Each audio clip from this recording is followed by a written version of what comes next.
What's up, guys? Love to have you here. Glad that you're here. If you haven't yet, please click subscribe. Love to have you along on our journey. Okay, We need to so hit that. We're good. Okay. what if my partner is pressuring me and I'm just not ready? So right after this podcast today, we are heading over to our online community called Patreon, where we are going to do a long Q&A and answer the questions that come in over in that community. They're really specific to people's situations, and it's a really fun time for us each month to come and say, here's our 3 points of view on this question. Plus, each of us this month, we did a live Q&A individually with people. So that's always fun as well. So there's lots of opportunity over there to go interact with us. And it's really cheap. It's really affordable to hop on and join us over there. We're trying to make it so no matter what your circumstances, you can have that support and help that you need. Yep. Okay, you guys, I'm going to read a review here. It says, unfiltered views from 3 perspectives in the addiction world. Thought-provoking insight which has allowed me to become more open-minded and honest about my addiction and true character flaws. I'm grateful for their commitment to providing solid opinions on what has worked for them, and you can feel when a story has experience behind it. The only thing I want is edit the sound. The sound level of their voices varies a lot during the podcast, so I find it difficult to hear unless I am in a quiet environment. Headphones almost make it worse for me. This hasn't stopped me from listening to 50% of their content in the last month. First off, thank you for staying with us after such bad content or sound. I mean, we were on a cheap mic in your daughter's bedroom for the first half of the episodes that we did. Yeah. And we're just giving our time away, right? So we didn't really want to invest. And we didn't know what we were doing with Had technology. No idea. But we've legitimized ourselves, and hopefully you can hear the difference. We have these expensive mics, and we've invested in our production, so you're going to get maybe the production will not be a distraction anymore. We don't want to get rid of all of that content yeah. that was done on the bad mic. But it's bad. Sorry, it is bad. We acknowledge that, but it's better now. We own it. Yeah. Okay, so what if your spouse is pressuring you? There's a couple of topics here, and I want to hit on both. And it's from both sides. It's from the addict or the indulgent who has betrayed their spouse, and it's from the side of the spouse who's feeling pressured. So what can happen is D-Day will come. We call it Discovery Day, or whatever we want to call it, where everything blows up, or maybe it happens over a long period of time, and then the addict starts to get into recovery. Things are going really well. He's desiring more connection, and and I always say he or she, but I got some feedback this week saying, look, sometimes the person who's betrayed is actually the woman, right? So it goes both ways. The man. The betrayer is the betrayer woman. is the woman. Right. Okay. It goes both ways. It goes both ways. Anyways, I lost my train of thought. Oh, so ignore our he's and she's as much as possible. Yes, as much as possible. So, anyways, the person who's experienced the betrayal trauma oftentimes isn't ready to just jump right in and connect, and the person who has betrayed starts to get frustrated and hopeless, feeling like, I want to, can't we just get over this? It's been a long time. I'm doing a lot of hard work. I'm changing. I'm different. When am I going to be forgiven? When can we just move forward? And this is actually one of my favorite topics, because there's some little tricks to this that can actually make it so that instead of making it worse and causing problems in your relationship, you can use this tension and this pain to catapult you toward more intimacy and connection and safety in your relationship. If you understand a couple of things. If you don't, then you can cause all kinds of problems. Okay.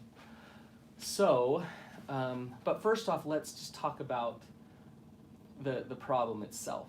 Okay, so Ashlyn, you hear this from the women that you mentor. Maybe you felt this yourself. Oh, yes. Will you just kind of explain what it is we're talking about? Yeah, so I remember trying to figure out, like, what is it that he is doing that is driving me crazy? And just like the wall just kept getting bigger. Yeah. So it wasn't helping.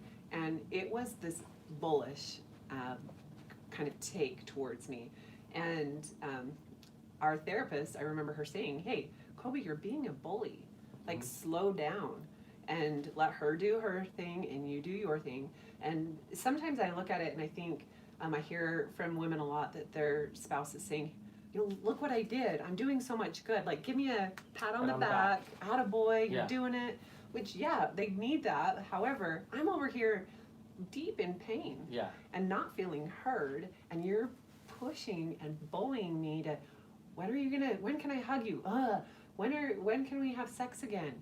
Or we're only having sex once a week. You know, it's like, it's never, I'm speaking for a lot of you here, but for most of the betrayed, you don't feel enough.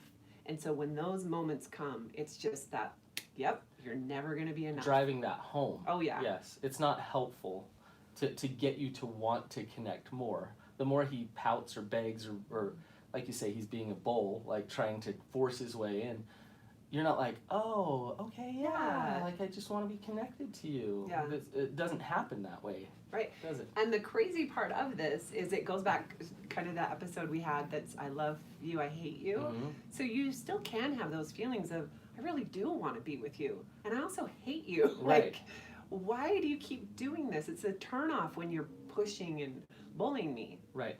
So an important thing for the person who has betrayed to understand is that their partner needs to go through a process of healing. Okay, so it's a process of healing. It's not, okay, I got honest with everything, we flushed it all out, and now you're better. Life is good. It's now the rehab work. Now the rehab starts to take place, and that rehab is a process and it takes time. And so the more you expect her to just get better, the more you're actually pushing her to not get better, because it's really helpful if you can understand that there's a process and you can become an asset for her to process that pain. So instead of saying, why don't you get over your pain, you say, hey, I'm a safe person for you to process your pain with.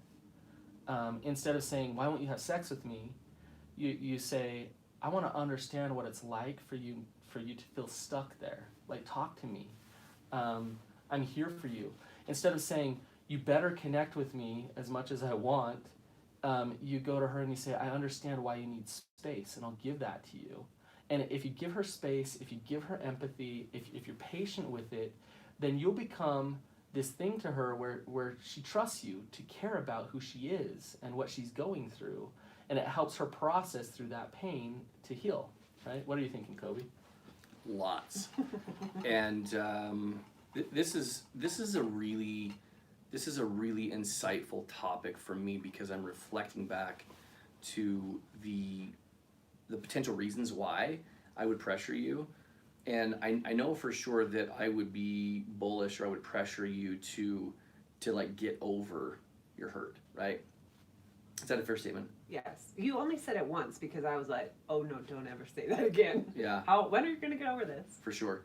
And I think looking back on it, okay, the real deep down reason why I said that is because I was so uncomfortable observing you in your pain, and I felt helpless, and I simply wanted it to go away.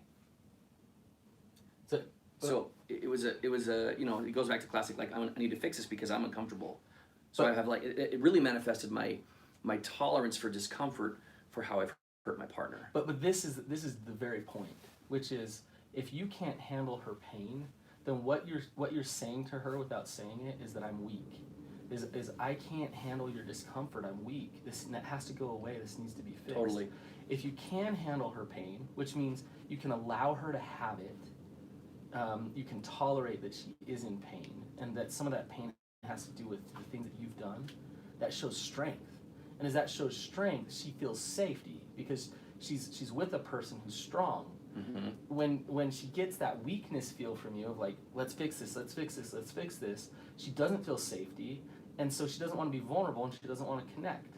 And I feel like the pull of codependency in all of that statement of she maybe won't open up because she's afraid. She knows in past he shuts down. He takes Right, on all he that can't handle emotion, right? And back and forth, he's taking that on. And so it is, and what you're saying is right on. And I would tell like, I just want you to be strong, like be steady. Right, And right. that's it. But you think about it, an addict who is acting out and hiding things and has a lot of secrets going on, they got a lot of shame going on as well. I'm bad, I'm unworthy, I'm not okay. And so Like they're this double whammy. Well, they're feeling weak. They're feeling like they can't control their compulsions and that they're weak. And so when the spouse is feeling their weakness, they're feeling similar feelings to what addict behavior is. Yeah. And so it's, when it's fighting fire with fire. When you want her to connect to you, don't go to her and act like a person in shame who's weak. That will not get her to want to connect to you. Yeah. Mm-hmm.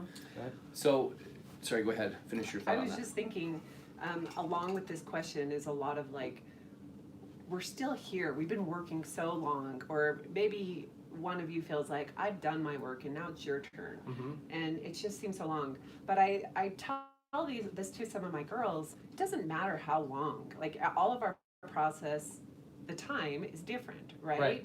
And you can't really count the time you're not working therapy as recovery. Like Right. I That's a good have point. girls who are like, but I've known for 20 years and we're still here. And I'm like, yeah, but you can't count that. It might have gotten worse in the last 19 years. Right. Like you know? now you just decided 4 Yeah. months ago to actually get to work to heal. Right. That's what you count. Yes, that's a good It's point. the effort and the work and the focus to heal is what you're saying is what Yes. counts. So there's a second part of this. In addition to me like pressuring you to like get over this, quote unquote, get over this, there's a second part where I felt like I was really bullish with you. And I don't know how common this is or isn't, Brendan, from your experience, but I would pressure and bully you to have sex. And I think, this is what I think, just reflecting back on this, that manifested in a couple of ways. One was just like, hey, like the persistent let's have sex. And I don't know that I was necessarily man enough or straightforward enough to say, hey, let's have sex.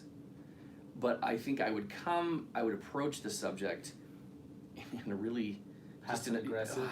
I'm just thinking back to it, you guys. Well, the Like, energy, like Yeah, I'm just thinking. Let me pout my way to sex Yes. and force you. It was Yeah. like I didn't have let me say this. I was so insecure, and that I couldn't directly say, "Hey, Ashlyn, let's have sex," or I was so insecure, and I felt like I was unworthy to ask for that, and at the same time, I would like think that sex equaled love, so I was like desperate for quote unquote love because I didn't know how to connect otherwise, right? Sex equaled love, so I didn't know how to emotionally connect with you because I was so uncomfortable anyways. But right? if we're having sex regularly, that means we're good, right? Oh my gosh. So the real, I guess what I'm trying to say is that I approached, man, this is just kind of like, I'm just thinking this through. I was so passive aggressive about the topic of sex, and I was bullish because I approached it in a really weak, insecure, shame-filled way. And then when we didn't have sex, then I would like heap on the bullish, like, you're this, or I would be frustrated, right? And maybe I wouldn't say it so much in like an attacking, bullying way, but I would think it, and resentment would build, and I'd be like, gosh, I'm like, she doesn't love me, and I can't believe this, and here we are again, and all that stuff came from just a super, super unhealthy place. I only bring this up because I think it's important to, if you are the person who is the indulgent or the addicted, I want you to, number one, process and think about your tolerance for pain to comfort your partner and how that needs to grow. Number two, realize that although you might think that sex equals love, and although that might have been your experience, what you are really seeking and really earnestly wanting, without maybe knowing it, is connection, is emotional connection, is closeness. But hang on here. And maybe you're wanting sex. Maybe you're wanting physical sex. Mm-hmm. And I think we need to be careful to... There's a dialectic here, which means two opposing things can coexist. So you can go to your partner and be honest with them and say, I want sex. Mm-hmm. Like, I would like to connect in that way. And what we're not saying is to just shut up and empathize all the time. Just shut up and it's be honest, but be empathetic. So be honest, I would like to have sex with you right now. But she'll feel whether or not there's that pressure behind it. If she says, no, I'm not comfortable with that right now, if you can then be empathetic and understanding, that's a good thing. If you become pouty and passive aggressive, if you become Kobe, then that's what you're saying. Right. So it's okay. She might feel some pressure if you're honest. Hey, I desire sex. Maybe every day you're saying, I desire sex. But if she also feels like, you know what, he can deal with it. He's man enough to handle it, and he can connect to me in other ways. Whether I give him sex or not, and I can be honest back with him about where I'm at. That's where a healthy relationship exists, is that honesty and that empathy. So it's a matter of being, and I totally appreciate you saying that, because I do believe that those things can coexist. And I know for sure for me, I've totally had moments where it's like, look, I would like to have sex, and that's why I want to connect with you for sure, because I wanted to have sex, Okay. and not from a desperate place of prop me up emotionally, make me feel better. I'm feeling insecure, so let's have consumption. sex. I want to consume you. Yeah, Sex. yeah. So that's just a great point, and I think the most important way to decipher which one you are, okay, is the energy that you feel. If you're anxious, and you're like, oh my gosh, I need to have this because I'm concerned we're not connected. I need to have, or it's just like, you know what? I'm just really feeling like I want to have sex with you, and I never thought you'd say that to me. That's really weird. For those of you who are watching, you saw that. Rand's like, wait a second. Yeah, Look at me and say little, that. little totally. awkward. Right. But that's a really great way to vet where you are if you're the indulgent or the addicted. Can I speak? I would totally want to hear what you're Okay, thinking. so this is how I've approached to this and how I've seen it work for other people, okay?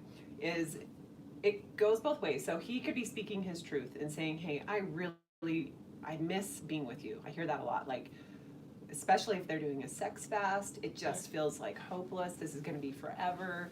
They're feeling a lot of rejection. And so they do come and with that puppy dog, like, oh, I miss your body. I miss you. I want to touch you. And we're doing this hard thing. And the betrayed can get like super annoyed of stop. Like, we're doing this thing to learn and to get to a place where we can have healthy sex. Like, just like be with me. Engage in the process here. Right? But instead of, I think it can go both ways. So they can show up in their truth, the indulgent, and say, this is what I miss and I want this with you. And the betrayed can say, yeah, like, you're not having it, like, put that wall up and I'm so mad and frustrated. Right. Or, this is what I've been hoping people can start to do, is speak that hope to yourself and to them at the same time with your truth. Yes. I wish that we could. Right. I want to be there too. I am so not there. Right. I am not ready and I'm working on it. Right. And what I've seen this happen with some of these girls and their husbands is things start to shift. Yeah. Instead of the everyday showing up frustrated and bullied, they're feeling heard. Right. Yes. You said something, Ashlyn, that I think really leaves it, like, it was really brilliant. And there are many things that which you say are brilliant, but there's one. But legit though, there's one piece on that I think was really important, and that is, I want to as well, but I'm just not ready. Yeah, I think I needed It's not to hear the like hope. I'm shutting you down, I'm rejecting you. It's, I want to as well, I'm just not ready. But it's like my brain, if I just said no, That's a hard no, and there's no emotion in it Right. except anger. Nor does it Right. nor does it really tell the story of what you're actually No. feeling. But I Right. felt like when I can show up in that way, I'm still speaking my truth. I'm not ready. Right. And I'm still hurt. But I'm also speaking my truth of I do have that desire, and it's still there. Like, that's Right. why we're in this. It's Right. hope to me, but also hope to you, so you don't go to rejection. Right. But I think the critical kind of key to this, in the process of recovery, as you're healing from trauma, as you're rebuilding trust, it's learning how not to take things personally. Yes. Yeah, I You know? totally agree. So if when I go home tonight, my wife comes to me and says, "Hey, I really want to have sex," like I'm just kidding. Well, you never know, that Jenny, was awesome. But she doesn't listen, so she'll never No, know she you never. said that. Yeah. But she comes. I really, really want to have sex, right? I could take that personally. I could think, oh well, if I don't, then I'm a bad spouse, and if I can't be honest with her, and she thinks I'm bad, and I could take that personally. Now I could say back to her,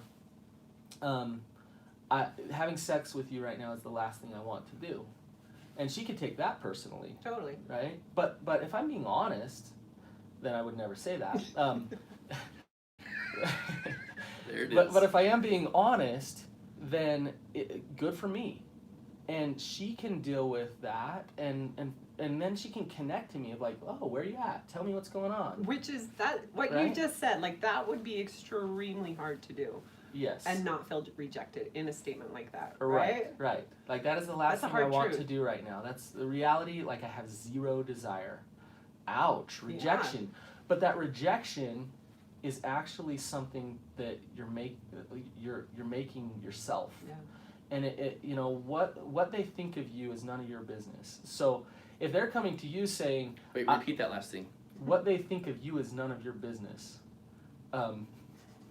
You My ever eyes are heard that? closed and I'm like thinking, think that one. what the hell did Brandon just say? Oh my god. if I go to my wife today and I say, hey, I want to have sex, and if all of her stuff comes up, like, well, I'm not good enough for him, and I'm going to have to do this thing, I don't have boundaries, that's all of her stuff. If she's able to say, oh, that's interesting. So that's what you're good. saying is her stuff is none of your business. Kind of. Is that yeah. what you're saying? Yeah, or Okay. my stuff is none of hers. If I go, she could say, that's great. I have zero desire for sex right now. And then both of us, we're on opposite ends of the spectrum, and neither one of us is bad or wrong or crazy or horrible here. That's where we're at. So now we can connect in the reality of where we're at with each other. Mhm. If we don't take it personally, we can listen, we can empathize, we can understand each other, and we don't have to have sex. We might end up having sex if we connect like that. But that is where the connection exists, is when I let down my stuff and taking it personally, then I can see her, I can hear her, I can validate her and understand her, and vice versa.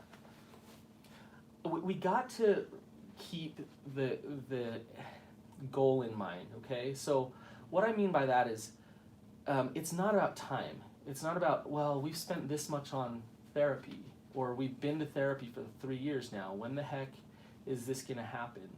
That's not what the indicators of real recovery are. The amount of time that you have going to 12-step, that means nothing. It's just time. What matters for real recovery is your ability to connect in a vulnerable, authentic way to God's self and others. If you can do that, then you're in recovery. You're showing up with strength. You're knowing who you are. You're loving yourself, right? So throwing time in your partner's face doesn't mean anything. In fact, it's actually an indicator Of where you are of and how your little tolerance. recovery you really do have. Yeah, I totally Right? agree. And like we've said this a bazillion times, that part of recovery is increasing your tolerance for discomfort, for yourself and also for others. Yes. But especially the person that you've hurt.